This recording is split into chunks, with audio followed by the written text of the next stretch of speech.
আজ বিলোনিয়া মহকুমাধীন রাজনগর বিধানসভা কেন্দ্রের অন্তর্গত দক্ষিণ জেলার নেহারনগর দ্বাদশ শ্রেণী বিদ্যালয় এবং ঘোষখামার দ্বাদশ শ্রেণী বিদ্যালয় এর নবনির্মিত দ্বিতল স্কুল ভবনের শুভ উদ্বোধন করেন রাজ্যের মুখ্যমন্ত্রী ড মানিক সাহা।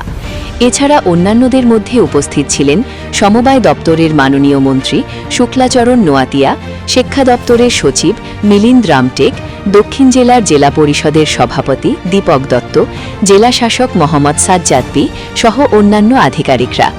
মুখ্যমন্ত্রী প্রথমে নিহারনগর দ্বাদশ শ্রেণী বিদ্যালয়ের দ্বিতল ভবনটির ফিতে কেটে ও ফলক উন্মোচন করে উদ্বোধন করেন।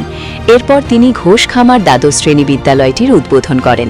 দুটি উদ্বোধন পর্ব শেষ করে তিনি বিলোনিয়া বনকর বাজারে তিনতলা বিশিষ্ট সবজি এবং মাছ বাজারের ভিত্তিপ্রস্তর স্থাপন করেন। উল্লেখ্য, দুটি বিদ্যালয়ে 15 কোটি 20 লক্ষ টাকা ব্যয় করা হয়েছে। এছাড়া বনকর মাছ এবং সবজি বাজারটির জন্য প্রায় 22 কোটি টাকা ব্যয় করে নির্মাণ করা হবে। Bureau report, Tripura bulletin. ধ্বংস করে দিয়েছে।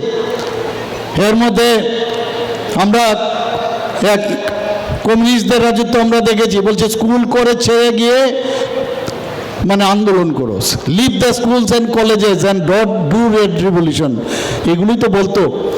এই যে একটা বিরাট গ্যাপ চলে এসছে, এখন মাননীয় প্রধানমন্ত্রীজি আবার সেই পুনরুদ্ধার করছেন। একদিকে রাম মন্দির নির্মাণ, আমাদের ভারতের যে যাদের আস্থা বিশ্বাস সেই দিকে একদিকে, এবং আস্থার বিষয় যে আমাদের ভারত যেভাবে আমাদের বিবেকানন্দজি চিকাগোর মধ্যে গিয়ে ভারতকে সসম্মানে বসিয়েছে, ভারত সব ধর্মের প্রতি যে বিশ্বাস আশ্বাস রাখেন, সেটা চিকাগোতে যখন উনি বলেছেন, আরেক নরেন্দ্র মোদীজি এসে আবার এই ধরনের শিক্ষা ব্যবস্থা ন্যাশনাল এডুকেশন পলিসি আবার নতুন করে এখানে সৃষ্টি করেছে।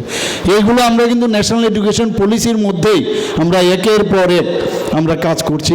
আমি সব জায়গায় এই কথাটা বলি যে ভিতর থেকে যতক্ষণ ধরে ভিতরের জ্ঞান যতক্ষণ ধরে পরিপক্ক না হবে, তার পূর্ণতা না আসবে, ততক্ষণ ধরে কিন্তু you are not a full phased person.